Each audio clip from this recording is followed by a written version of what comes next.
نبی پاک علیہ السلام نے فرمایا جو دعا تو کسی کے لیے مانگتا ہے اللہ پہلے تیرے حق میں قبول فرماتا ہے۔ لوگ خوش ہو گئے آپ لوگ، او بھائی دعا مانگیں کسی کے لیے، بد دعا نہیں کرنی۔ کچھ لوگوں کو دعا لگ جاتی ہے۔ آپ کو جو آدمی بڑا چمکتا دمکتا اجلا نظر آئے نا، اس کا کبھی ماضی ٹٹولو گے نا تو کبھی کوئی اس کے گھر سے روٹی کھا گیا تو فقیر اور اس نے ذوق سے کھلائی تھی، کبھی پیچھے سے ٹٹولو گے تو کوئی روٹی کھا کے دعا کر گیا تھا، کوئی چند گھڑیاں دروازے پہ رہا تھا، اس نے نیکی کی تھی دعا کر گیا تھا۔ کبھی ٹٹولو گے ڈھونڈو گے تو بیمار ماں نے کسی کو دعا دی تھی کہ پتر اللہ تیرے اوپر فضل کرے، کسی کے بوڑھے باپ بیمار نے دعا دی تھی اللہ تجھے کسی کا محتاج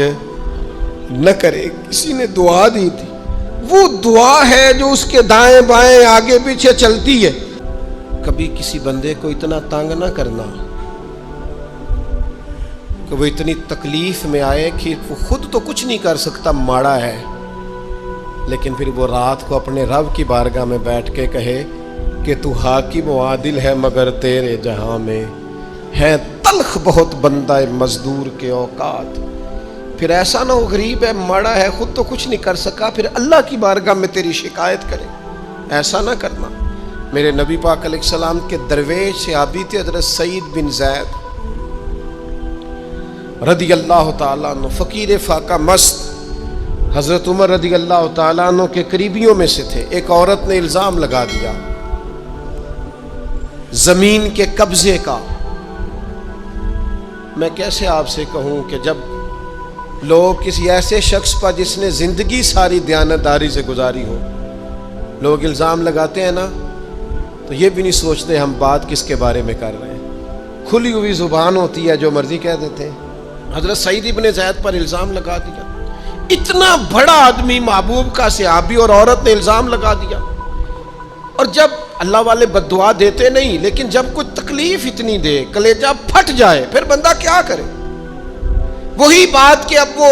کچھ کہہ نہیں سکتے تھے، ایک عورت پر کس طرح کوئی بات ہو سکتی تھی؟ دونوں ہاتھ اللہ کی بارگاہ میں اٹھائے، یہ صحیح حدیث میں موجود ہے۔ دونوں ہاتھ اللہ کے حضور اٹھا کے عرض کرنے لگے مالک اگر یہ عورت جھوٹی ہے نا تو پھر اسے اندھا کر دے اور اس کی قبر اس کے گھر میں بنا دے۔ صحابہ فرماتے ہیں کہ حضرت سعید ابن زید کا تو وصال ہو گیا، زمانہ گزر گیا، لیکن ہم نے پھر اس بی بی کو اندھا ہوتے دیکھا ہے، پھر اس کے گھر میں کنواں تھا اور ہم نے اسے اپنے ہی گھر کے کنویں میں گر کے مرتے ہوئے بھی دیکھا ہے۔ اس لیے کہ جب آپ کسی کو تکلیف دیتے ہیں، جب آپ ستاتے ہیں، جب آپ وہ بات کرتے ہیں جو اس بندے میں موجود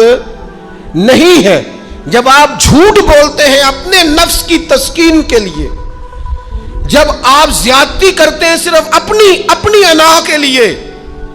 تو پھر بعضوں کا دعائے ضرر نکلتی ہے منہ سے، دعائے ضرر، اور یہ رد عمل کے طور پر نکلتی ہے۔ نبی پاک رحمت للعالمین ہے، لیکن جب حضور گزرے نا ایک دن طواف بیت اللہ شریف کر کے تو کفار نے پھبتیاں کسیں، بار بار بلا بھلا کا، ایک طواف بھی حضور نے کر لیا، دوسرا بھی کر لیا، تیسرا بھی، اور پھر انہیں اوجڑیاں ڈالی، کئی تکلیفیں دی، تو اس وقت حضور نے پھر دعا کی تھی اے اللہ گن لے ان لوگوں کو، گن مالک ان بندوں کو، یہ اتنی تکلیف دیتے ہیں۔ حضرت صدیق اکبر فرماتے ہیں وہ جن کے لیے محبوب نے اس دن دعا کی تھی وہ چن چن کے بدر میں قتل ہوئے، سارے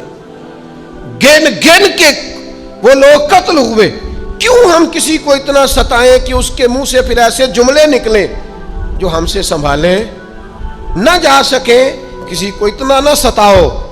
کہ وہ بیچارہ خود کچھ نہ کر سکے اور اللہ کے حضور تمہاری شکایت کرے۔ بچو، وہ میں نے بہت پرانا ایک جملہ کہا تھا، پھر کہتا ہوں، غریبوں کی بد دعائیں دن میں نہیں ستاتی، غریبوں کی بد دعائیں رات کو ستاتی ہیں۔ جب اے سی پورا لگا ہو، گھر پورا بہترین بنا ہو اور نیند نہ آئے اور اپنے ہی گھر سے خوف آئے اور اپنے ہی مقام سے بندہ بے چین ہو کے اٹھے اور کبھی چھت پہ اور کبھی نیچے اور پتہ نہیں مجھے کیا ہے اور پتہ نہیں مجھے کیا ہے، تو پھر وہ استغفار کرے پھر وہ جس کو ستایا اس سے معافی مانگے، پھر جس کا دل توڑا ہے اس سے جا کے اللہ کی رضا کے لیے معافی مانگ کے آئے، اس لیے کہ کچھ سکون ایسے ہیں جو صرف معافیوں سے ملتے ہیں۔ میں جانتا ہوں اس بوڑھی عورت کو جس کی بیٹی کو کسی نے بڑا ہی ستایا تھا سسرال والوں نے، اور خامد اس کا موجود نہیں تھا، تو وہ اپنے وہاں سے نکلتے ہوئے نا واپس گھر سے، تو وہ دروازے پہ کھڑی ہو کے کہہ رہی تھی حضرت صاحب میں گزر رہا تھا، حضرت صاحب گل سننا، بچیوں کا باپ کوئی نہیں، ایک بھائیا بیچارہ کدھر کدھر جائے، ہر چوتھے دن میں یہاں آ کے منتیں کر کے دوپٹے پھینک کے بچی چھوڑ کے جاتی ہوں، آج میں نے اپنا مقدمہ رب کی بارگاہ میں پیش کر دیا، آپ گواہ رہے نا، میرا جرم صرف ہے کہ میں بیٹیاں دی ماں ہاں، گواہ رہے نا آپ، میں نے مقدمہ اللہ کے حضور درج کرا دیا ہے، بیٹی کو حوصلہ دے کے جاتی ہوں، خود نہیں سوتی میں ساری رات، مجھے پتہ ہے میری بیٹی کے ساتھ زیادتی ہو رہی ہے، اور ان کو بھی پتہ ہے لے جا کوئی نہیں سکتے، بندے ماڑے ہیں،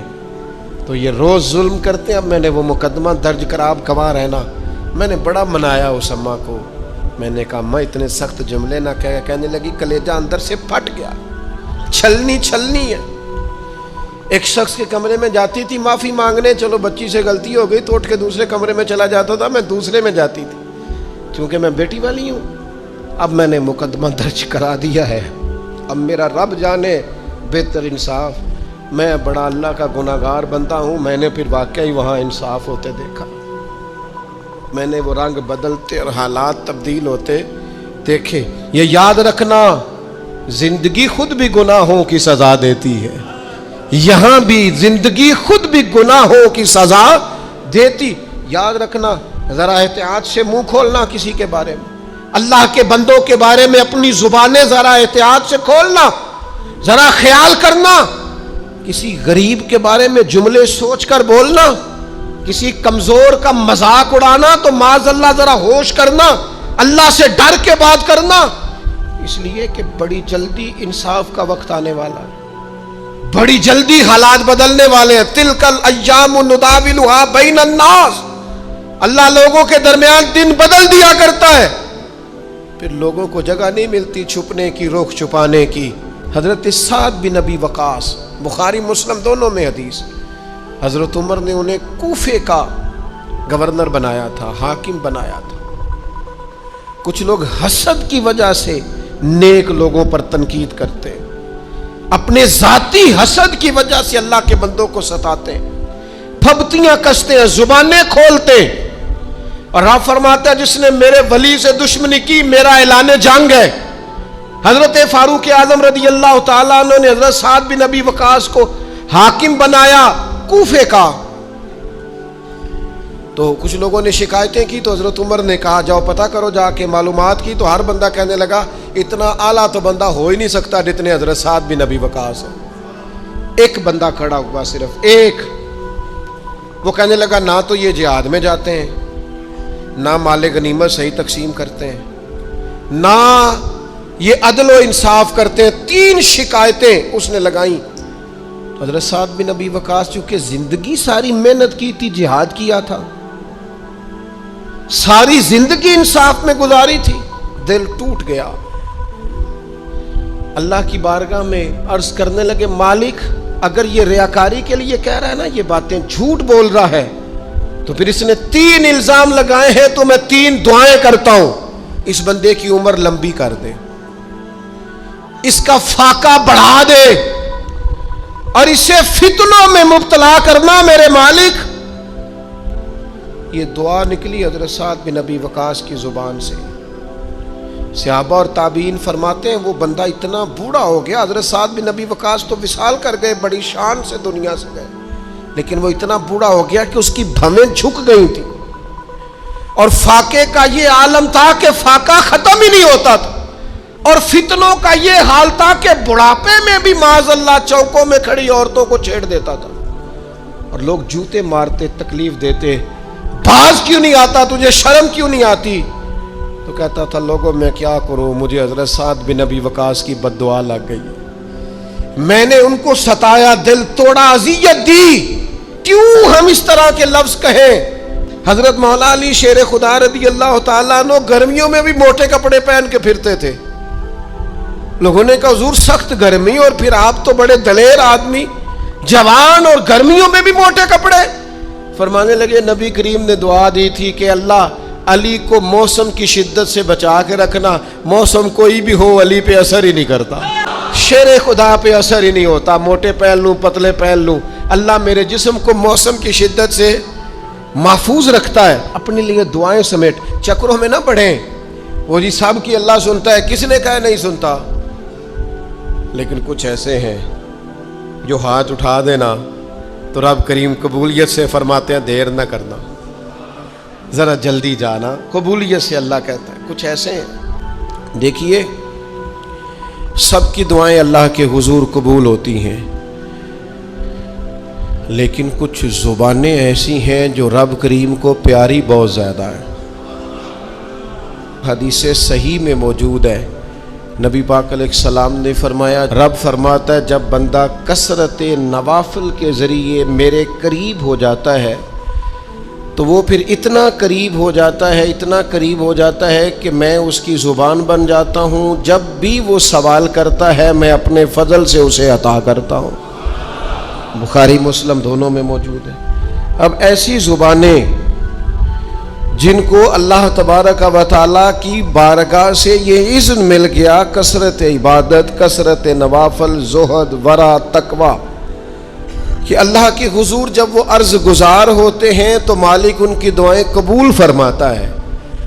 تو اب اگر کسی کو کسی ایسی زبان کی خبر آئی اور اس نے جا کے اس سے دعا کرائی اور اللہ نے اپنے فضل سے اس بندے پر رحمت کر دی اور دعا قبول ہو گئی, تو بتائیے حرج والی بات کیا ہے. اب اس پر بھی وسوسہ ہے کہ اللہ صاحب کی سنتا ہے, آپ نے فلاں کو دعا کے لیے کیوں کہا, اس پر بھی وسوسہ ہے. روحانی دنیا سے لوگوں کو دور کرنے کے لیے, اللہ کے نیک بندوں سے دور کرنے کے لیے, وہ لوگ جو مالک کریم کے قرب والے ہیں, جن کو قرآن مجید نے اولیاء اللہ کہا ہے, ان سے لوگوں کا رشتہ کمزور کرنے کے لیے ایک نیا رنگ,